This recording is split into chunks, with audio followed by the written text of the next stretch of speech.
apabila kita misalkan kalian di siang hari ini kan kecapean mungkin atau hari sudah panas, gerah, tapi kalau kalian ikhlas menghadapinya, mempelajari apa yang ibu ajarkan, insya Allah ilmu yang diberikan akan menjadi berkah buat kalian, ya. Jadi untuk itu ibu harapkan kalian tetap semangat ya. Ya Bu. Nah sekarang ibu ingin memaparkan materi kita sebelumnya. Sebelumnya ibu sudah menjelaskan tentang wadah pembederan. Hari ini ibu akan memberikan materi tentang prosedur media pembederan, ya. Prosedur media pembederan. Sebelum ibu masuk ke materi, ibu ingin bertanya sama kalian. Ada yang tahu nggak apa itu media? Media, ada yang tahu? Di tangan. Ya, media apa? Coba, Imah. Media itu apa? Ya, bahannya apa?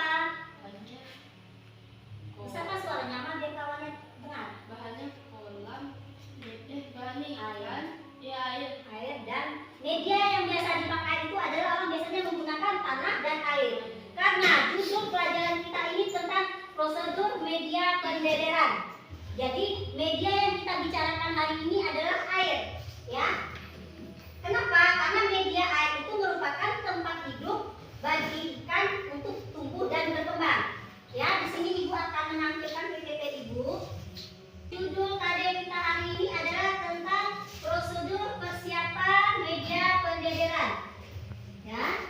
Tujuan pembelajaran dari KD 6 ini adalah yang pertama, ibu harapkan setelah kalian mempelajari materi ini, diharapkan kalian dapat menerapkan prosedur persiapan media pembederan komoditas perikanan. Ya. Yang kedua, kalian dapat menganalisis faktor-faktor kualitas air dan penyebab kualitas air itu rusak atau kurang baik pada pembederan komoditas perikanan. Ya. Yang ketiga, tujuannya diharapkan kalian mampu melakukan persiapan media pembederan komoditas yang ke perikanan, dan yang keempat, kalian mampu mempraktekkan cara persiapan media yang baik, ya. Misalkan pengukuran kualitas air pada pembederan dengan teliti dan penuh rasa tanggung jawab. Prosedur yang harus dipersiapkan pada media pembederan. Yang pertama, media pembederan ikan. Ya, media pembederan ikan seperti yang kalian tahu itu media itu kan air.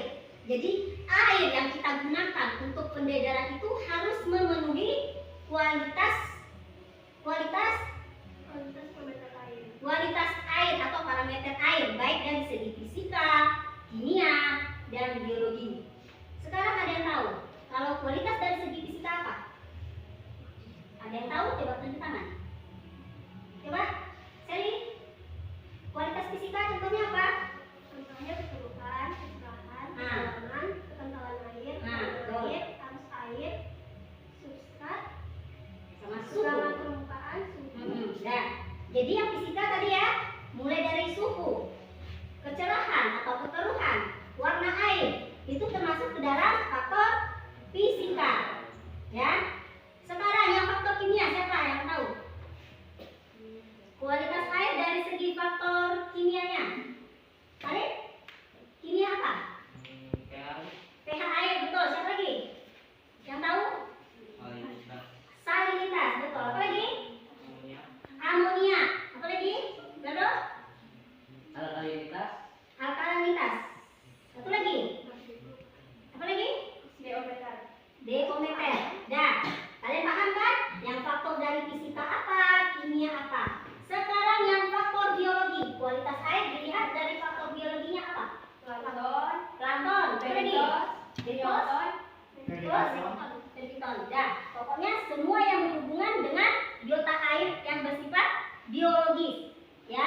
Jadi untuk media pembederan ikan ini kalian harus memperhatikan 3 faktor itu dari segi fisika, kimia, dan biologi. Jadi kalau ketiga faktor itu sudah dilalui atau sudah bagus, maka wadah atau media yang digunakan untuk perikanan akan dapat membuat ikan itu lebih tumbuh dan berkembang yang secara optimal.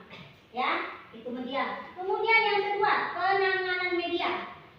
Penanganan media ini maksudnya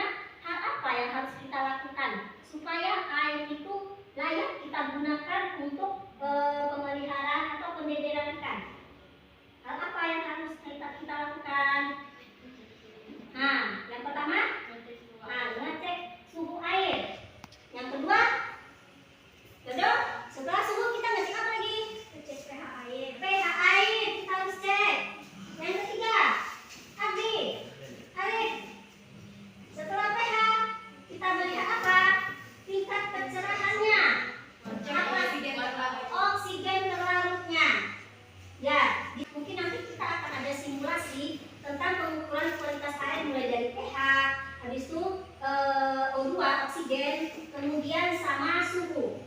Jadi nanti itu tugas kalian dalam kelompok. Ya. Nah, setelah yang kedua, persiapan media pendederan. Dan yang ketiga, persiapan media. Nah, untuk persiapan media ini, hal yang harus kita lakukan mengetahui kualitas air itu baik atau tidak. Ya, misalkan untuk persiapan media ini, air kuantitasnya harus cukup. Ya, air kuantitas airnya harus cukup.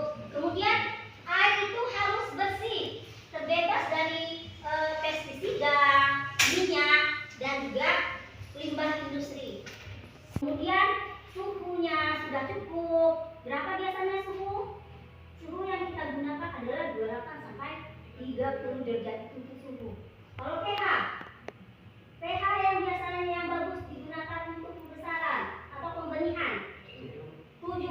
Nah, berarti pH yang digunakan. Sekarang masuk tentang teknik dan bahan sanitasi media.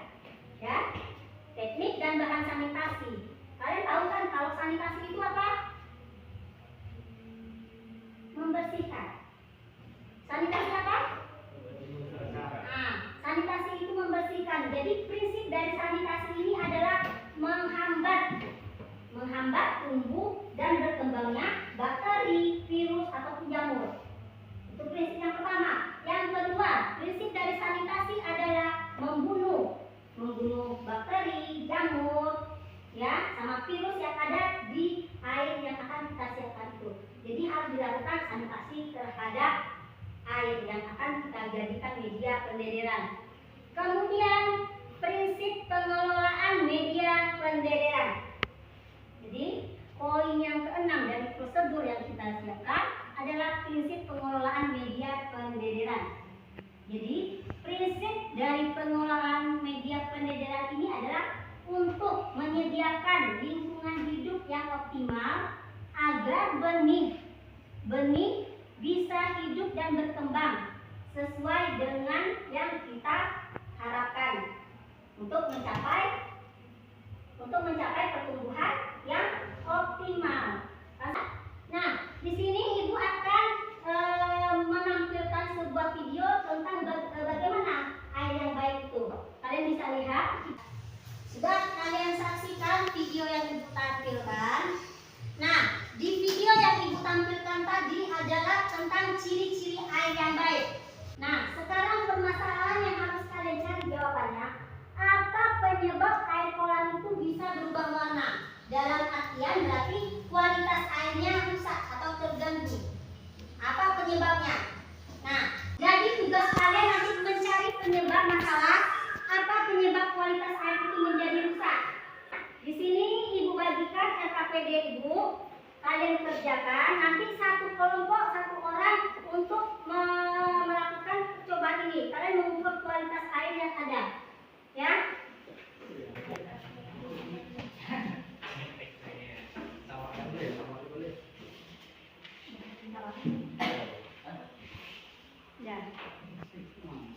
Ya, kalian cari jawabannya, boleh bro. Yang hidup di air seperti ini apa? Cari di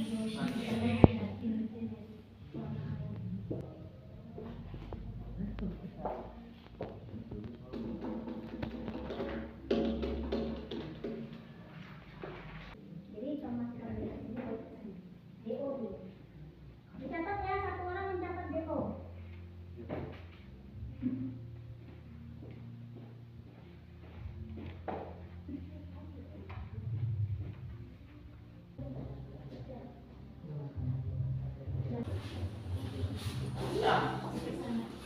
Satu orang wakili.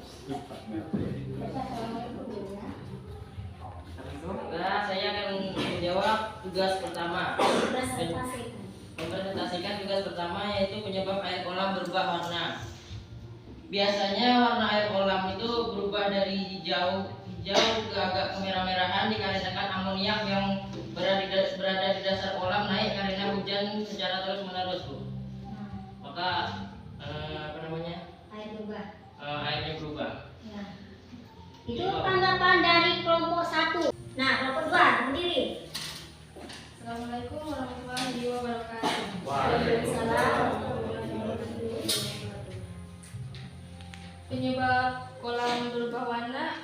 air kolam ikan yang berwarna kehijauan disebabkan oleh tingginya tingkat alga di dalam air.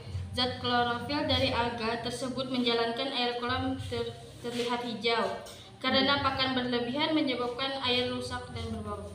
Nah, itu jawaban dari kelompok 2. Yang sudah kita simpulkan bahwa penyebab berubahnya air kolam itu yang pertama faktor makanan, ya. Faktor makanan dari ikan itu, dari ikan yang terlalu berlebihan sehingga menyebabkan amonia tinggi di kolam itu. Jadi kalau amoniaknya tinggi akan menyebabkan perubahan warna pada air kolam. Itu bagus atau tidak?